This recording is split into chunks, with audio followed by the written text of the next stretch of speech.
Sitting down here with Ejay Scroggins, time number 2 as Athlete of the Week. Ejay, you went off this last weekend in the opening round of the playoffs. Talk a little bit about just not your game, but really just the game as a whole. Walk us through how it went. The game, it started off kind of slow. I know we started off for the first 5 minutes. We tried to figure out ways to score, figure out ways to defend.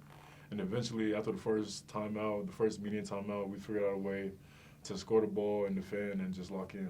When you talk about forgetting how to defend, but realistically, 10 minutes into that game, you'd only given up 12 or 14 points. Yeah.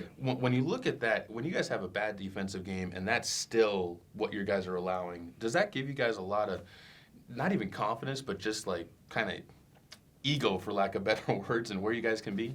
Yeah, it definitely shows our confidence it's a little low. But eventually we get our defense together. We're a defensive team, so we definitely gonna get it together eventually.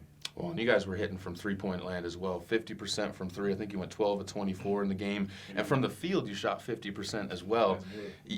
Getting off to the right start in the postseason, how important is that? That's very important because we also shot 80% from the free throw line too. That was something big that helped us get the win also. You mentioned the free throws. That's been a struggle for really the team. It's not just one individual. There's been a couple. Jordan and DB have been pretty consistent from the free throw line. But outside of that, it's been kind of a hit or miss type of thing. Is that something that's starting to round into form? And what's changed for you guys on that? Now that we just shooting free throws every day at the end of practice, that's the consistency, that's what's helping us get better at that. Well, and I noticed, too, a lot of times you guys will back everybody out of the lane. Is that trying to just instill that confidence, hey, we don't need rebounders, we just need you to make your free throws? Yeah, and that depends on, what type of team. Western Wyoming, they were such a downhill, fast-paced team, so we want, the bigs to be back already. We don't want them to have to sprint back off the rebound. Talk a little bit now about your style of game. You've been really being more aggressive on the inside of things, and we talked about that your first interview, but your three-point game is starting to show a little bit, and we knew it was there. It's never been not there, but Are you starting to see that green light a little bit more? Yeah, and it's also my teammates helping me. They're just telling me to shoot it more, just helping me with my confidence. That's all I really needed, and that's really what's helping me. I was talking with Blanche on the broadcast during that game, and you and her have very similar styles of trying to drive to the basket and make something happen on the drive. Yeah. When the three-point shots are falling from Phoenix, from DB, from Jordan, from Pedro, how much does that help you on the drive side of things?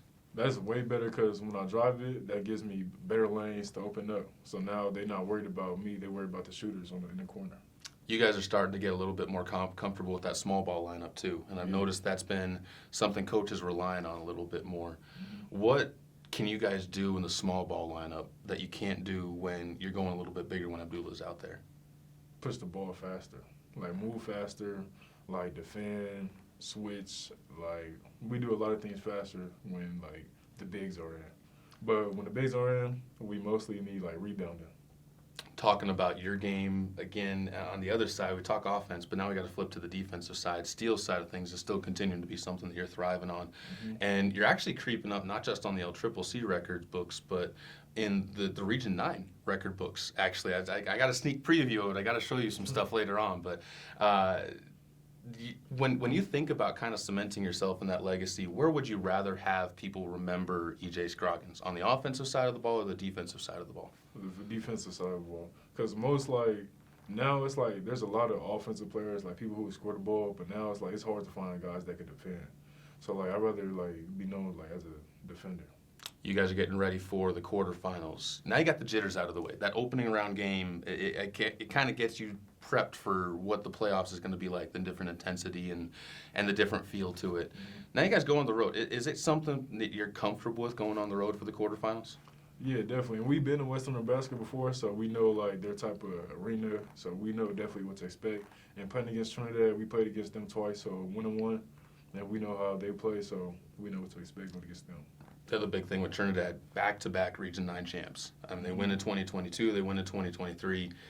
Is that another thing that can catapult you guys momentum-wise of taking down the team that maybe not expected to win but has won before? I just know that's going to give us a big momentum going into the game. That's going to have us very hyped going into that game. So we're going to be prepared going into that game for sure.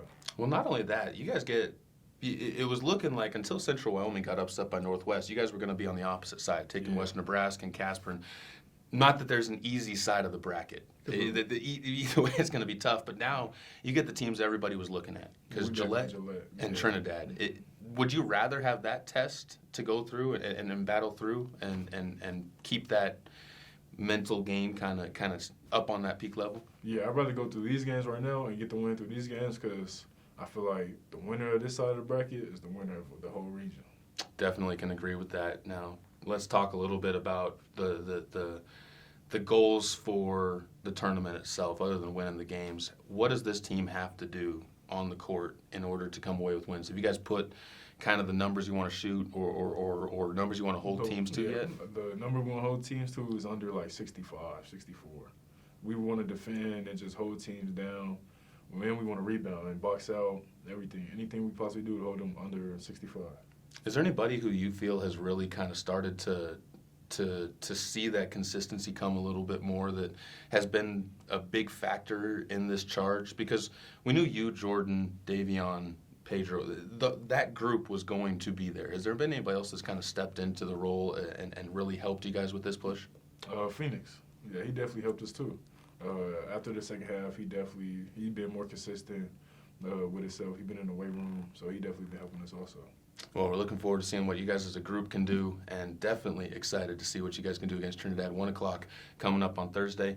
Ejay Scroggins, Athlete of the Week, and we'll look forward to seeing another Athlete of the Week coming up next week after the old CCC Golden Eagles Region 9 champs. Yes, sir.